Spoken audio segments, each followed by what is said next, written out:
We'll now go to Australian Curriculum Assessment and Reporting Authority.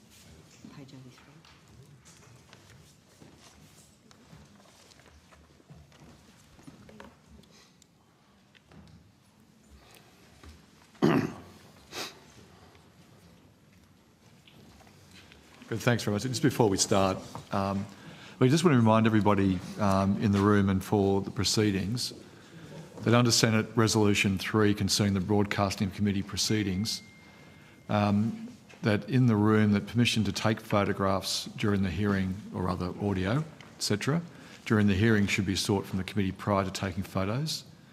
This permission can be revoked at any time to individuals should they follow direction, if they fail to follow the direction of the Secretariat staff. Remind people that they are not able to take images of senators or witnesses' documents or of the audience. I'll now go to Senator Sullivan. Thank you. Just a couple of quick ones from me. We heard earlier today from the department that the Education Ministers' meeting, the last one was held in June 2024. Are there any decision items or matters from ACARA which have not been progressed because of the infrequency of these EMMs? Probably defer to the department around the last dates, just to double check that first, and then happy to come back to the question. Thanks, Mr. Ganil. The last dates that we provided this morning's evidence was June 2024. What we did outline to the committee is we have an out-of-session process for Education Ministers' meetings so that decisions can be circulated to Education Ministers for their consideration and determination. Yep. So there's nothing outstanding for us, no. Okay, so it hasn't impacted upon ACARA being able to get decisions made? As Brian said, there is still the out-of-session process that is available to ACARA and I think other agencies as well. And so we use that where appropriate. It's always good to have discussions with ministers in the room when that's possible. As senators will imagine, we understand there are challenges around that at different times. Is ACARA's current work plan dependent on any directions or instructions from the Education Ministers' meetings? There are certain things, yes, that we put up through ministers for decision, but the lack of face-to-face meetings doesn't impact on that because we have that out-of-session process should we need it. Is the time for decisions appropriate? Do you find you have to wait? Well, it's on a cycle of the out-of-session monthly meetings, so we just work within those bounds. They're well established, well known. We work within those as we're expected to do. Yeah.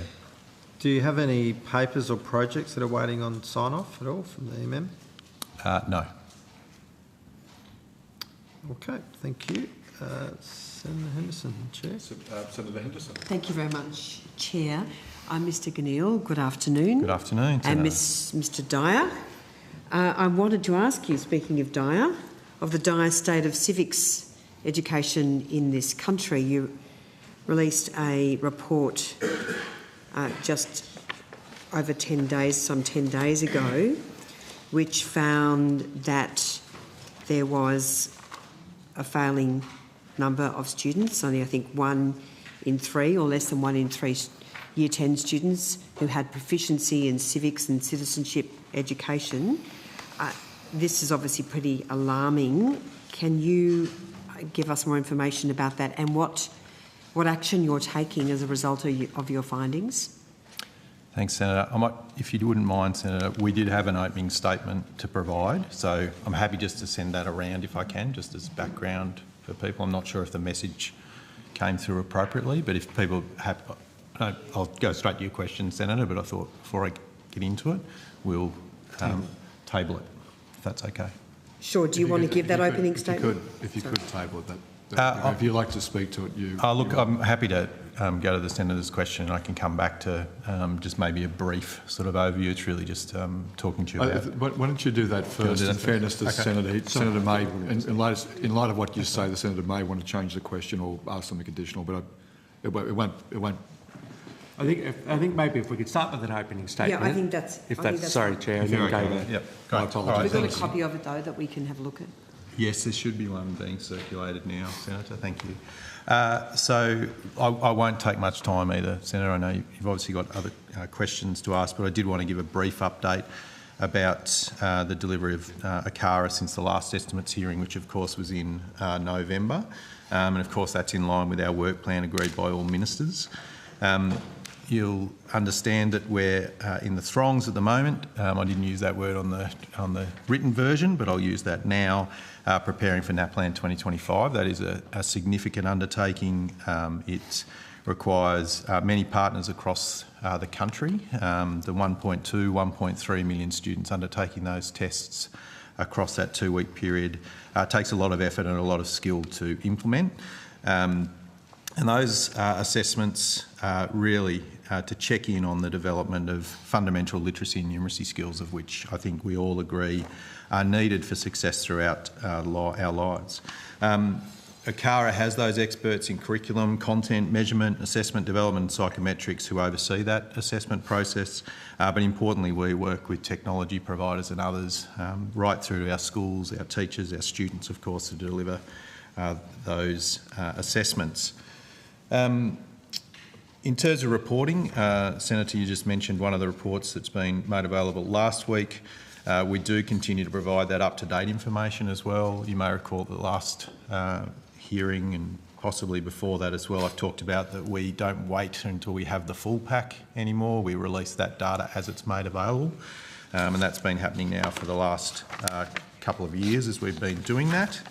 And the other one, of course, a key responsibility for ACARA is the publication of the Data on My School website, which was updated in December last year. New profile information on schools and that latest NAPLAN level data as well. Last month, as part of the National Report on Schooling in Australia, we also released the latest information on school education sector, covering matters including student attendance, attainment and statistics, statistics relating to participation in education, training and work, and that always gets a lot of interest when we put out of our reports as well. The members of the committee will also be aware, as the Senator raised, that we published the 2024 National Assessment Program, sample assessment in civics and citizenship, the report on that. And as the Senator's raised, there is some concerning decline in civics and citizenship knowledge amongst our representative sample of Year 6 and 10 students across Australia. And results have fallen since the last assessment undertaken in 2019 and to the lowest levels since the assessment began. The other side of that assessment is a survey of students' feelings about our civics, our democracy, etc. And it is really encouraging to see that students still rate those citizenship behaviours, such as learning about Australia's history and civics institutions, as really important. I think to preempt some of the answer I'll give, Senator, the results show that it is vital for all students to get a strong grounding with civics education, to feel engaged with social and political issues so they can make a valuable contribution as society's future stewards. As the recent report from the Joint Standing Committee on Electoral Matters inquiry into civics education reaffirmed, there's a clear expectation when it comes to civics and citizenship education within the Australian curriculum, as there always has been, with content within the humanities and social sciences learning area. The inquiry and the latest report highlight how we need to continue to support our teachers, and I know this committee has spoken at length about this, with high quality training resources, to really help them to effectively deliver engaging civics and citizenship education in classrooms across our country. And ACARA will continue to play an important role in this really important issue.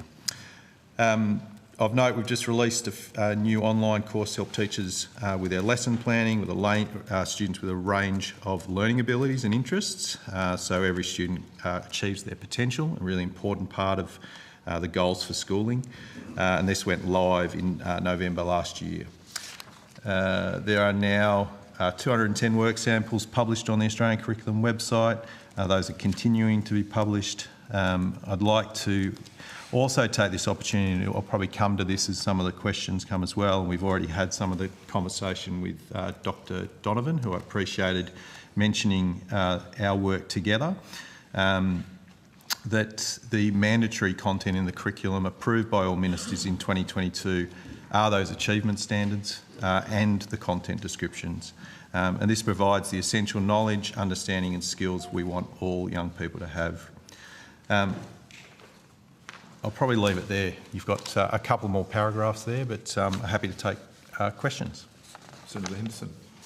Thank you very much, Chair. So going back to my question about civics and citizenship education, and I am pleased that in contrast to some of your previous statements about concerning results, Mr Ganil, you've been very upfront in your opening statement, making it clear there is a concerning decline in civics and citizenship knowledge among a representative sample of Years 6 and 10 students, and results have fallen since the last assessment undertaken in 2019.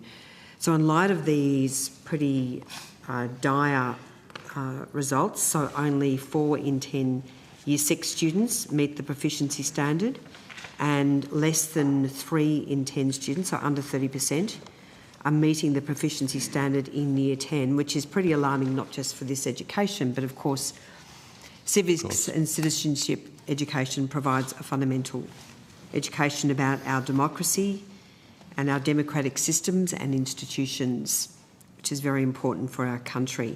What action is ACARA taking as a result of these findings?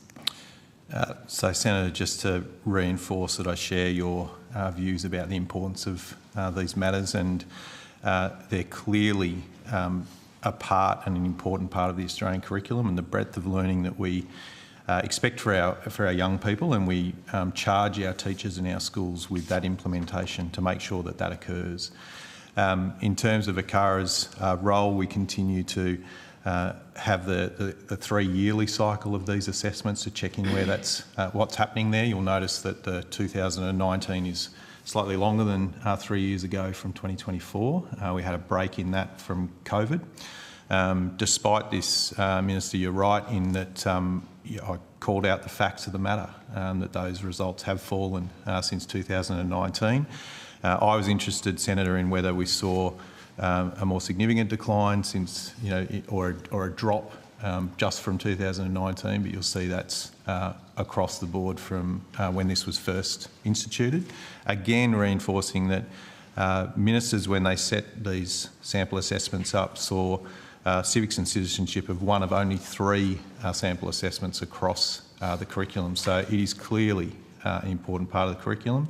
It is clearly in the curriculum, and as I spoke in my opening statement, the Senate, the committee has clearly pointed to the things that need to be continued to be done. Some of that's within education, but the future stewards of our society and our lives as we age are those children that are in our families, they're in our community areas.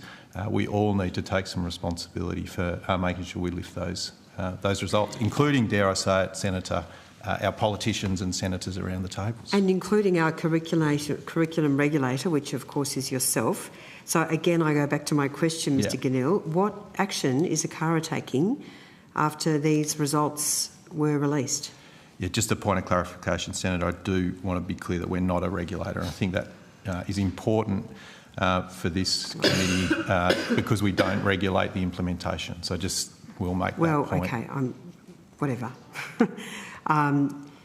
You're the curriculum authority. Correct. Okay. So our you've got role- very important responsibilities in relation to the curriculum. So again, I go back to my question. Yep. What action is ACARA taking in relation to these findings? So, well, we're working with our partners in the Australian Government, of course. They've already made some announcements about support materials. One of the things, interestingly, in the report was a drop-off in some of the experiences that students were undertaking around democracy, things like visits to Parliament House and those sort of things. So that sort of support is part of that wraparound that I'm talking about, Senator. To be clear on your point, though, you're asking very clearly around ACARA, curriculum assessment and reporting. From the curriculum perspective, we have that in the curriculum. The inquiry was very clear that it is foremost in there. It is clear that that is what's expected. The opportunity to look again at that is part of the cycle of our review. We will take any learnings that we have from the assessments that we run and also from international assessments, which, Senator, I'm sure you saw my media release saying that this was not something that we're only seeing in Australia. This is a decline we're seeing in many other countries around the world. In terms of assessment, as I said, we'll continue to run the sample assessment every 3 years. One of the things we've instituted too, Senator, is that we have a NAP opt-in option for schools. The sample assessment, of course, only picks up a certain number of schools and students across the country. NAP opt-in for this year includes civics and citizenship. That means any school across Australia can check in on their own student performance in this really important area. So that's another thing in the assessment space we're doing, Senator. And then, of course, in reporting, I think it's clear that this is one of those three that we report on every 3 years. Okay, so in other words, there's no action at the moment in relation to improving the curriculum as a result of this finding. I don't agree with that characterisation, but... No, but I'm not being unfair. I'm just saying that would be a part of your review process. So what we are, and again, we're understanding even from the more extensive work that and specific work that the committee has just done, including talking to us, but also many stakeholders. Where that is pointing is not necessarily to the expectations and the content in terms of what we expect for children. We do need to look at, as you've raised previously, Senator, making sure that we're, as a curriculum authority, being clear with all of our teachers, our principals, states, territories, our sectors, that this is a core part of the curriculum and we need to ensure it's being taught. And this, sorry, Ms Brighton. Sorry, Senator. Perhaps I can just add to that. Mr Kinneal mentioned some of the work the Australian Government has done. One of the things that we know is there has been a lack of support and resources for teachers around civics and citizenship. So last November, the government launched a new hub, a teacher resource hub on civics and citizenship, and that goes to a whole range of resources and supports for teaching citizenship. So everything from mock parliamentary debates, elections, quizzes, case studies, and a whole range of support materials for teachers. So that was launched in November last year. There's around 200 quality assured resources on that. And I think that will be a key feature of lifting up our performance going forward. Doesn't this go, Mr Kinneal, to this importance of a knowledge-rich curriculum where the core knowledge that you referred to just before is clearly set out? We've heard from Aero today that a core knowledge-rich curriculum is the curriculum used by high-performing countries such as the United Kingdom and Portugal, and there are a range of others. And when I do a search on the Australian curriculum, it is very, very hard to clearly find the knowledge that students need at a particular year level in relation to civics and citizenship. So doesn't this go to the broader concern about the convoluted curriculum where we've got the 8 learning areas, the 7 general capabilities and the 3 cross-curriculum priorities? It's very, very hard for teachers. Sorry, Senator, which was the question? So what I'm asking, doesn't this very issue support the fact that we need to do a lot of work with our curriculum in relation to ensuring that it is knowledge-rich? You've heard from Dr Donovan on her research and that body's research, which we take as the foremost research information that we are provided in terms of another national agency. So certainly, Senator, not only have Dr Donovan and myself been in constant conversation around that things, but of course I've read that report at length. I do want to just take you to what the Australian curriculum is, because I do think that the three-dimensional nature of it, as you describe, can appear to be overwhelming for some teachers. It reflects what we want for our children, and we've talked about this before, Senator, in this room, that of course we want our students to gain the knowledge and skills, but we also expect them to be critical thinkers. We need them to be problem solvers. So those are important elements that we want our children to learn. But let me be really clear, Senator, that the learning areas are the foundation of the Australian curriculum. So those 8 key learning areas that you've talked about are the foundation. They identify the essential content that teachers should teach and what we want our students to learn. Those are the core elements of our curriculum, of which part are the humanities and social sciences, which includes civics and citizenship, as you know. The content descriptors are there. They're sequenced in terms of years.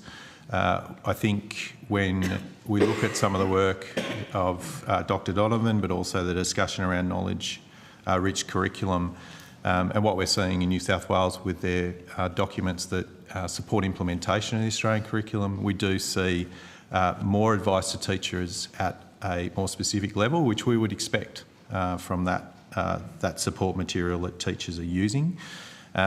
We've done some of that work too, Senator, in literacy and numeracy, which in fact are used, as I understand it, in New South Wales and other jurisdictions, which does take it down to the level of detail that you're raising as part of this as well. So we will continue to work with Dr Donovan and the team, and there's no waiting around, Senator, for reviews and things like that. We will continue to provide up-to-date and supportive resources to teachers to support implementation. So I wanted to ask you about the curriculum review. When is the next review going to be, and have you made recommendations to extend the period of time so that the review is pushed out? So one of the things we were asked to do, Senator, as part of the work around teacher workload was to look at the cycle of review, which we did that work. The main reason, Senator, as you would be acutely aware, is that changes to curriculum do have flow-on effects to workload for teachers. That doesn't mean we shouldn't do them, but it does mean, of course, that we need to take that into account. So making sure that the cycle of review is balanced on making sure that it remains contemporary and relevant, as well as understanding of teachers and where they are up to in terms of the support that they require for change is part of that balancing. Sorry, I just wanted to go back to my question. When is the next review due? 2027. 2027. Yep. And did you make recommendations to push that review out further? So we have made recommendations about the type of timelines. So we've looked around the world, Senator. I can get you some sort of further information about the other countries. And so they sort of sit around that 6 to 10 years. We think 10 years is probably a more appropriate time. However, I think the obvious risk there is that becomes too long. And so I think part of what we've been asked to do is also look at how would we make sure that it remains contemporary and relevant should we have a longer period. Senator, perhaps if sorry, I may. Yes, Ms Brighton. If I may just add to Mr Gneill's evidence, one of the things when this curriculum was agreed in 2022, the implementation schedules for each of the jurisdictions that varied across the jurisdictions, and so Jurisdictions are still implementing that curriculum and will be implementing it until 2027. So some jurisdictions are already complete, but others are still on New their South Wales is effectively pathway. ignoring the Australian curriculum. They've written their own. Yeah. But I was going to actually ask about the implementation. So could you please run through each state and territory, Mr Ganil, and provide information about which state and territory is implementing what version of the curriculum? I don't have that level of detail in front of me, Senator, but I can provide what we have. I think you've asked that question previously. Well, it's all. Sorry, just yeah. it's all. All jurisdictions have indicated that it will be fully implemented by the start of 2027. Well, we have asked that question before, and I think it's a very important question that ACARA does know which state and territory is implementing which version of the curriculum. Yeah, and I guess, Senator, that was why I made it, not just a semantic point around regulation and who's responsible. The responsibility for the implementation of the curriculum resides with the state and territories. I'm not disputing that, but I'm asking for the information. Yeah, so we can provide you what we have. You don't know? As I said, we understand that all jurisdictions will be finished implementation in 2027. No, I understand that, but I'm asking for the current status. So, as I said, we can take that on notice. I just don't think that's satisfactory. I think it's really important that ACARA should know, or you should be able to quickly access that information to understand what's happening in this country. So which states are operating under the most recent version of the curriculum, version 9, which states are running behind? I mean, surely you've got that information. We certainly are interested in that, Senator. There's no doubt about that. We want to know that information. Mr Ganil, I'm glad you're interested, Senator, but we are too, and that's why I'm asking. Sorry, can I finish that? We're interested as well. That's why I'm asking the question. As I was saying, Senator, we do want to know that information. To go back to my point previously about being an authority, not a regulator, is we don't have those powers around implementation. So, I'm not disputing that. I'm just asking for the information. And as I've said, Senator, we're very happy to give you what we have. I'm not sure what else. Which states and territories are currently on version 9? So all states and territories have approved and endorsed the implementation of version 9.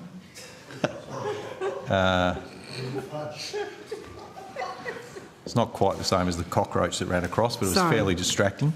Senator Sterle is clearly shocked. Sorry. Yes, that's right. I'm not sure what I said. Senator Sterle is just as shocked as I am that you don't know the answer to the. Senator, I said I don't have the status of the introduction of the curriculum. Senator, just as a matter of accuracy, I said that I would take that on notice. I'll make sure that we give you what we have. Could you ask one of your colleagues to perhaps bring it back so we can have this information as soon as possible? So I'll provide that through the question on notice process. Well, we're going to an election, so we're quite keen on that information now, not in 3 or 6 months' time. I understand that's the process of the estimates hearing. Senator, I'm happy to provide that sooner directly to you if that would be of assistance.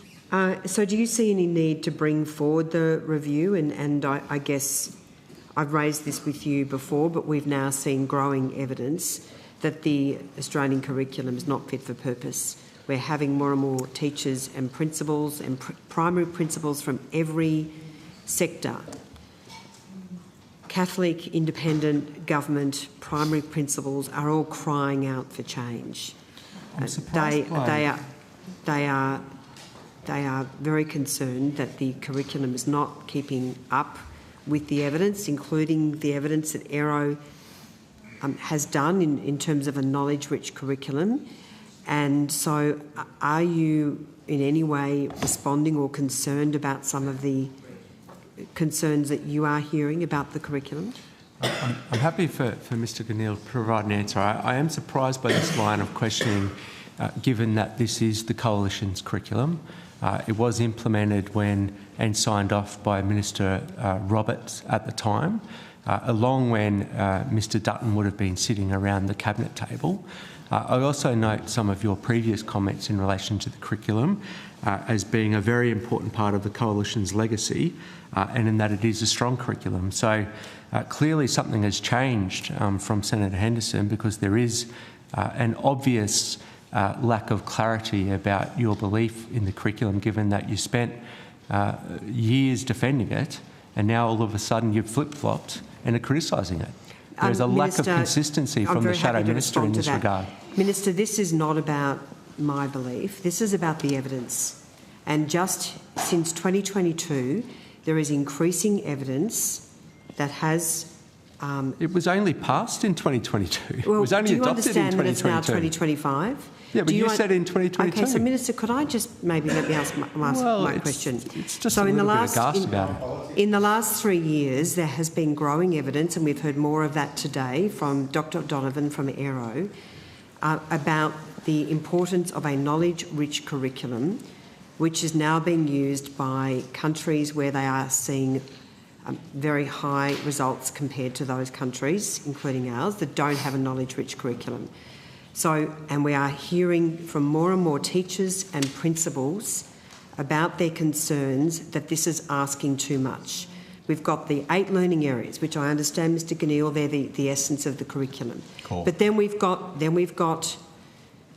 the 7 general capabilities, and then we have the 3 cross-curriculum priorities. And in the work that we've done, we've found that the cross-curriculum priorities, and excluding languages, amount to almost 2,500 different elaborations.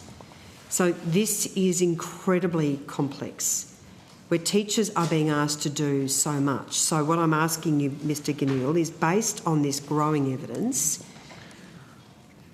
do you see a reason or do you see a basis to review the curriculum and to bring forward your work so that the national curriculum reflects the very best evidence? So I'm happy for Mr Ganil to provide an answer, but I just want to get some clarity on this. So the position of Senator Henderson is that the curriculum that was signed off by the previous Liberal National Government is inadequate. So I'm not the minister, so you don't need to question me. I'm questioning you. Well, I'm just... Okay, sorry, I think it's an important point. So sorry, Minister, I'm asking the questions. The curriculum that was signed off by your government is inadequate, is the position of the Liberal Shadow Education Minister. So, Minister, I'm very happy to say this again. I'm very happy to say this again because it's clear to me that for the last 3 years, you and your government have not been listening, because there's no reference to the curriculum in the Better and Fairer Funding Agreement. There's been no reference to the need to improve the curriculum from this minister. No, you asked the question. And what I am doing is I'm listening to teachers, I'm listening to principals, I'm listening to the principal organisations across every sector at a primary level, and they're all saying it's a mile wide and an inch deep. It is impossible to teach.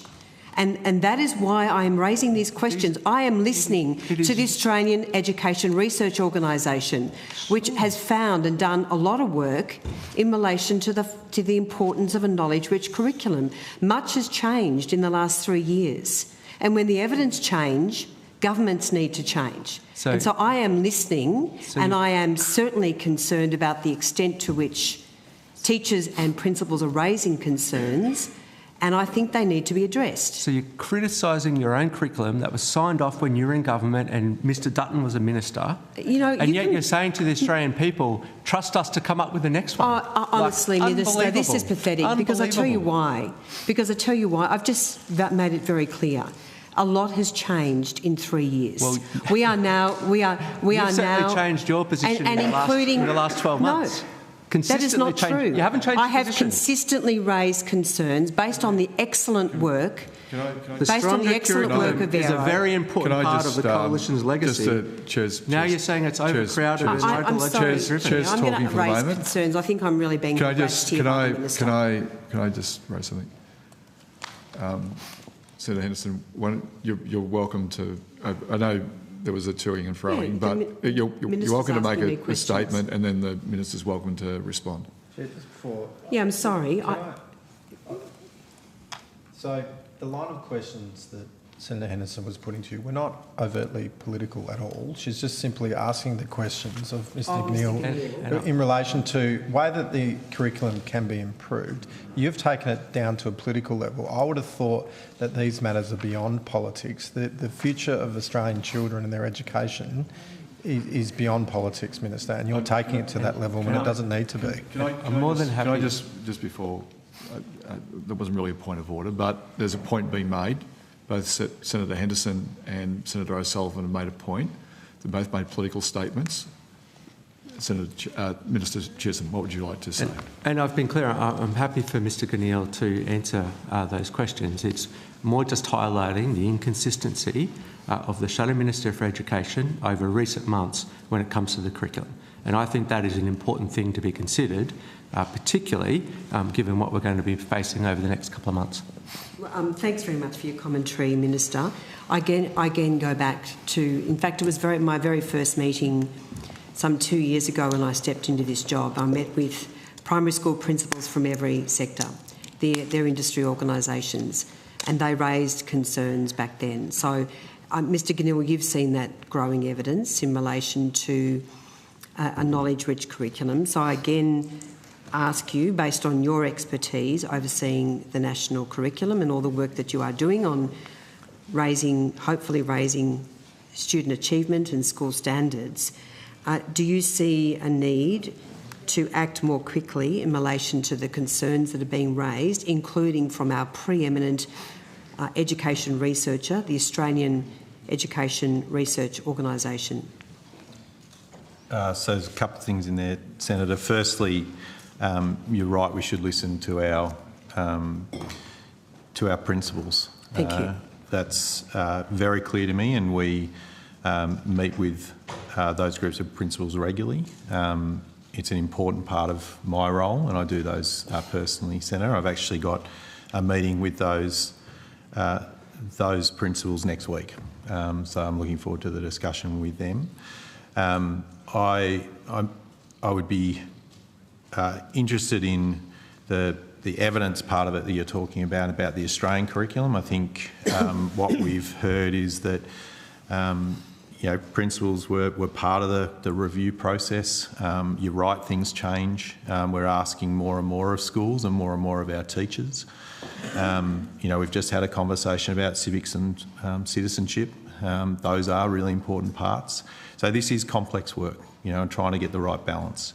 I'll come to your point about that. So that's first. In terms of the knowledge-rich curriculum, Senator, the structures around the Australian curriculum mean that we have knowledge, skills and understanding. That's very clear in the Australian curriculum. So I don't want for this to be unclear or wishy-washy about that the Australian curriculum has the knowledge, understanding and skills we want for our children. But just on that point, sorry to interrupt, but just on that point, sure. Learning First, so Ben Jensen's organisation did an assessment of the science curriculum, yep. And they compared Australia to other leading countries and found that there was 40% less knowledge in our curriculum compared to other leading curricula, looking just at science. So I agree, there is certainly the content, and the content descriptions yep. are all set out as part of the 8 learning areas. Mm-hmm. But I would put to you that it's not as knowledge-rich as other countries, and also it's also got, because of the Q, because of the 7 general capabilities and then the 3 cross-curriculum priorities, it makes it very, very complex for teachers, and I think that's why I have been listening to teachers and principals and listening to the Australian Education Research Organisation. I'm very pleased that you are as well, Mr Ganil. So again, I just go back to my question. Do you believe that there is a basis to take some urgent action in relation to what we're learning about the curriculum? I might just finish off what I was saying about... Before you answer that, just need to rotate the questions shortly. Any indication? Look, probably another 5 minutes or so, not long, Chair. Righto. I might rotate, then we'll come back to you for 5 minutes. Could I just ask Mr Ganil to answer that question? After this question. So, I'll then rotate it, and then we'll have a break. So just based on the growing evidence about concerns about the Australian curriculum, do you believe that there is a basis to look urgently and listen to the concerns of teachers and principals and experts like the Australian Education Research Organisation? So I want to go, I know we're moving on, I just want to go back to finish that answer I had about the knowledge-rich curriculum, Senator. So the structure of the Australian curriculum that was agreed was part of the terms of reference that was signed off for the review was to not look at the framework, it was to not look at the three dimensions, it was to look at the content and achievement standards, as you know. It That's was right. decluttering those things. So I would expect that when we look at the curriculum in future, we'll be looking at the framework, but that will be a matter for ministers in terms of the sign-off of the level of review we do. So that's first. The framing of the Australian curriculum goes to the content descriptions being the knowledge, skills and understanding, as I said, at each of the year levels across those 8 key learning areas.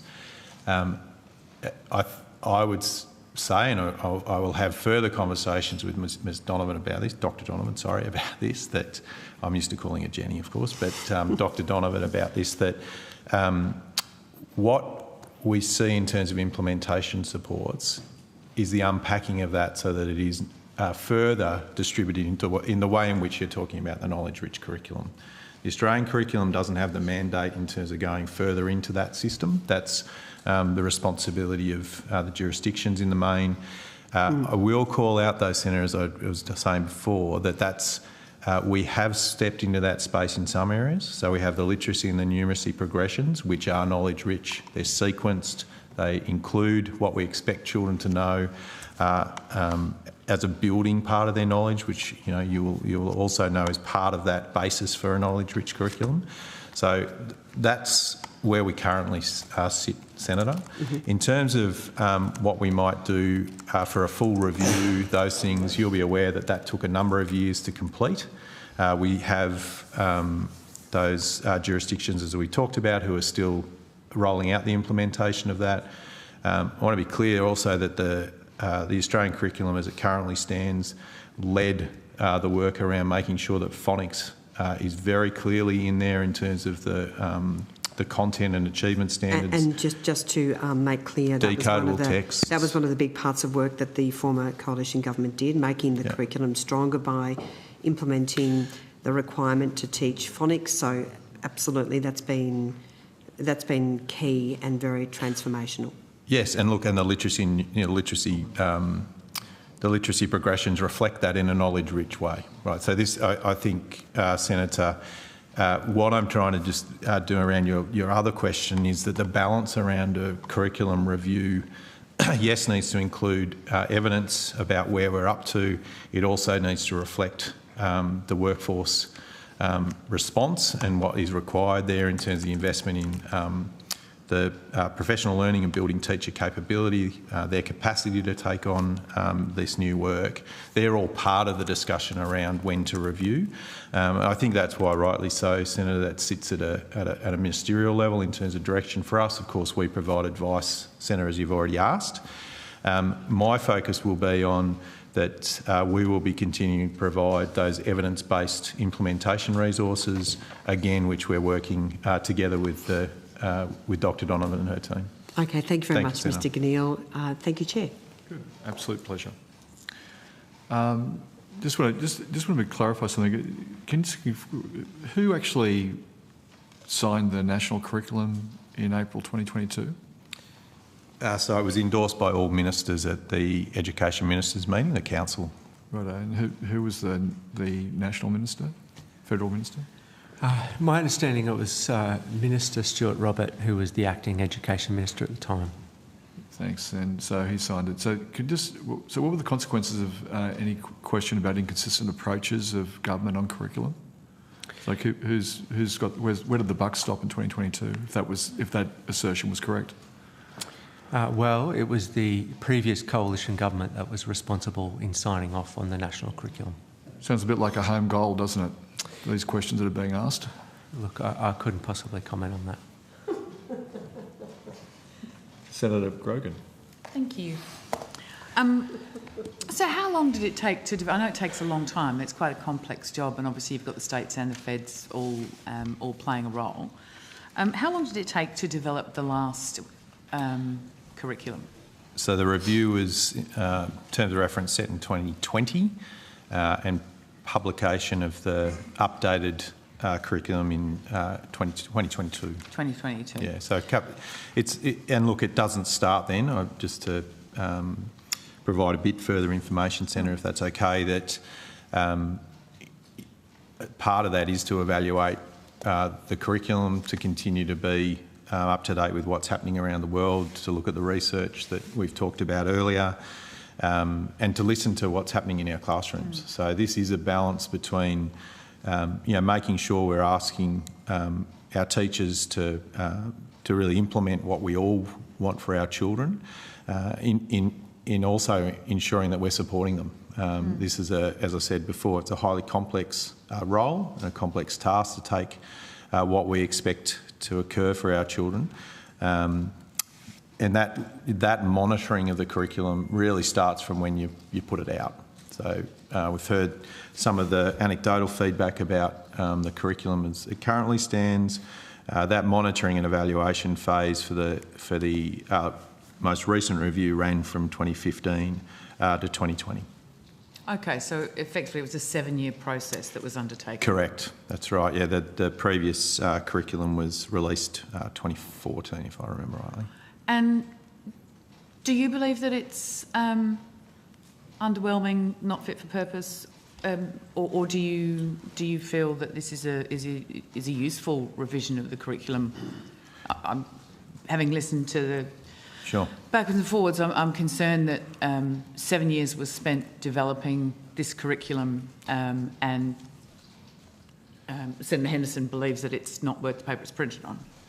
I didn't say that, Senator. I said it was not fit for purpose.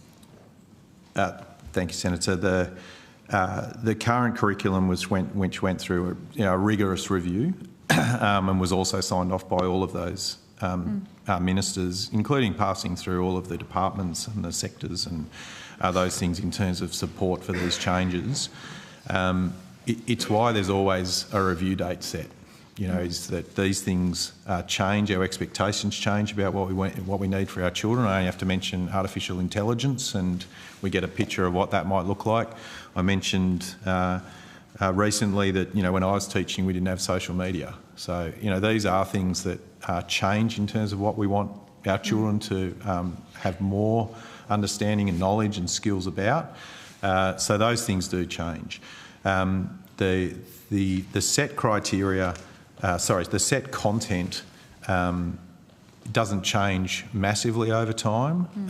The research into the sequencing and those parts, which is the next layer of support for teachers and for schools, syllabus-type documents, as in New South Wales, those are the ones that we need to make sure keep up with the latest brain research, how students learn, the things that have been discussed earlier. So I think the Australian curriculum does what it's meant to do. It provides the content and achievement standards that we expect our children to learn, and gives the clear advice to our teachers and schools about what that content is.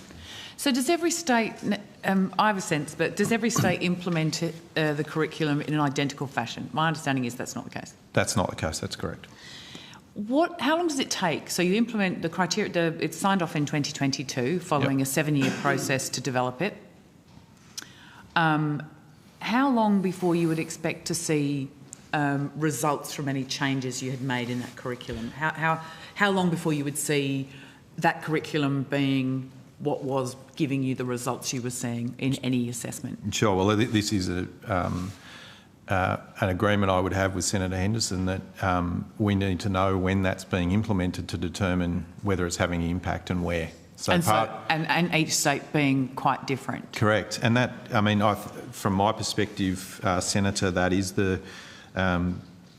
part of federation. That is what the jurisdictions run their government schools. They're accountable for those schools. So having those decisions made in their context is really important. So, however, we should all be basing that on the research and evidence. That's clear. what we want to do as part of that evaluation and that period before a review is to gather all of that evidence and that information. So as an example, you know, I really applaud what's happening in New South Wales. We look forward to seeing whether the way in which they're translating that into resources for teachers has the impact that they and all of us hope for, which is that students' learning improves. Those cycles keep going. You know, they've had the benefit of the reviews that we made. We've talked about the strengthening of phonics, the decodable texts that are clearly in the Australian curriculum. Those were things that were leading in those ways, and we'll come back to New South Wales as well. I'm aware that the Chair's trying to wind me up.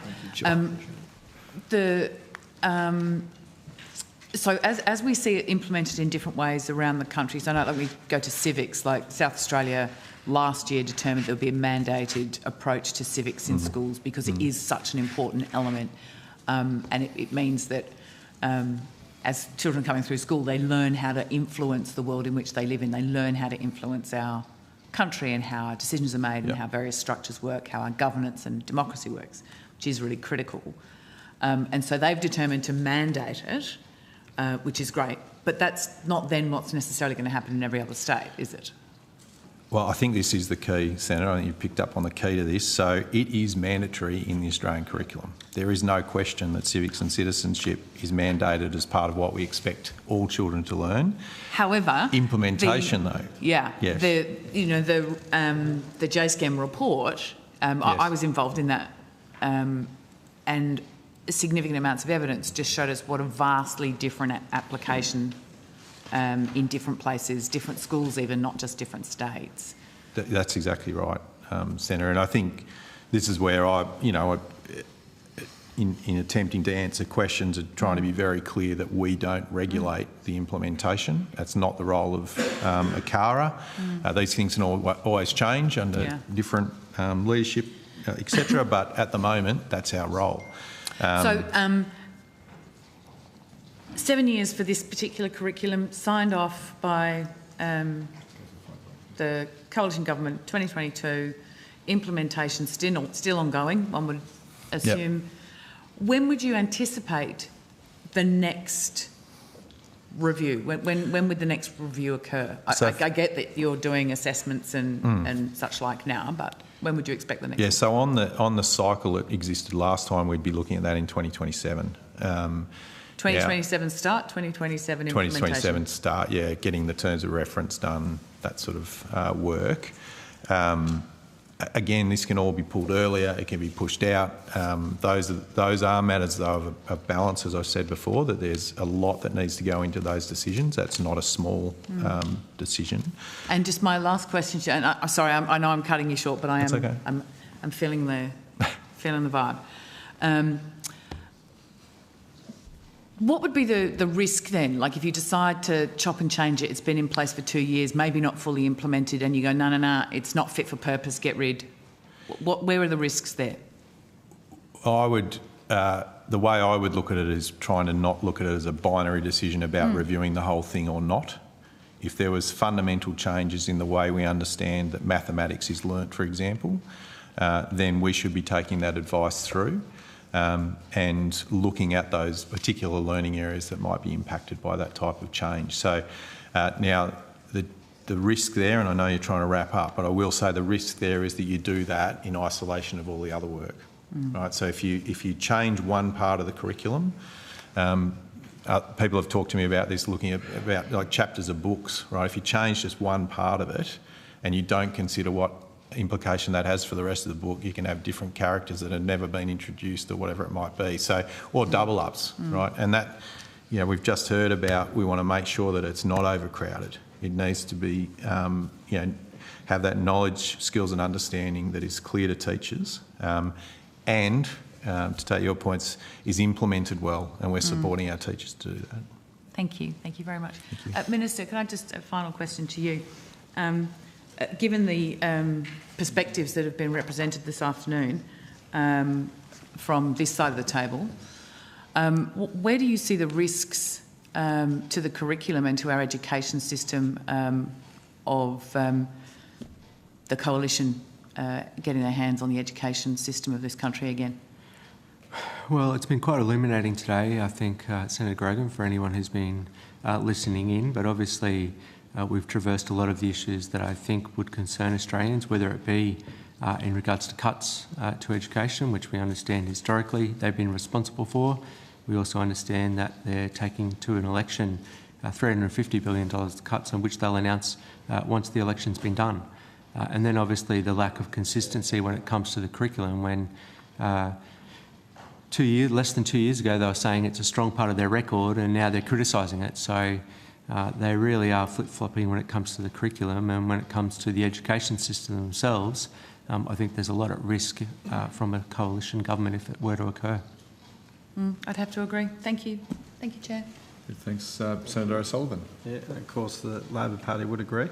Can I just a quick follow-up, just in relation to that point that you made about being able to bring a review forward or push it back, just on a technicality, does that require consensus of the all the ministers? Yeah, we report to the collective of ministers, yes. Yeah, thanks. We're happy to move on, Chair. Yeah. So I'm just going to ask a question because why not? Because you can. Yeah. Yeah, I'll be really quick. Look, I know I touched on AI before, but just on the it's a broad subject, but it's a significant subject matter. Just when you're looking at, you raised rightly the point about you're looking at how we actually interact with AI and what the opportunities are. You made that very clear and eloquent explanation of you just change one chapter, it changes the whole book, and you bring new characters in which aren't related. I thought that was a nice way of saying it. When you look at all what's happening on a world level, this is sort of high level, with access and how that information should be accessed or not accessed, and how to get the best advantage out of it, let alone national regulations, you've got a big task ahead. Thank you, Senator. Look, and I agree. I think we collectively have a big task as Australians, first and foremost, in response. And education has, a large role to play in that, and within that we do as well. We were fortunate in some ways that we could see the wave of artificial intelligence coming, through to 2022. And so embedded within the curriculum are those core building blocks around artificial intelligence, the mathematics that sits behind it, the critical and creative thinking that will be required. I'm not sure how much senators have played with this, but it's one thing to ask questions, it's another thing to know what the follow-up might be, and whether you're getting information back that is factually correct or just discoverable, if I put it that way. So we were lucky in that way, Senator. I think we have some of those building blocks in place. Interestingly, you've picked up on one, a precise example of what I was saying before, that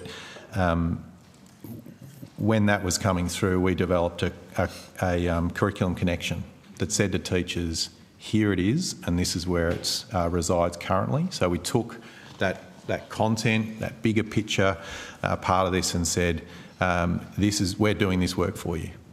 This is where you'll find it. And some of that's about reassurance. It's reassurance to teachers and also the general community that those building blocks for artificial intelligence, what we want our children to learn, is already in there. It is a fair point, though, Senator, around the pace of change is increasing, I would say, and therefore the curriculum and our support for teachers teaching it needs to keep pace. And that's partly why, as I'm saying, that I don't think we can just wait. I think we do have to respond in the way in which we've been doing, and that is taking some of that content, making sure that it's very clear for teachers about how you go about translating that into classroom practice. And that's where we work with other organisations and states and territory governments, Aero, AITSL as well. Hopefully that gives you some reassurance. No, that's very helpful. Thank you. We'll now suspend until 4:15, and on our return, we'll go to Outcome 1, Early Childhood and Youth. And thank you very much for your time.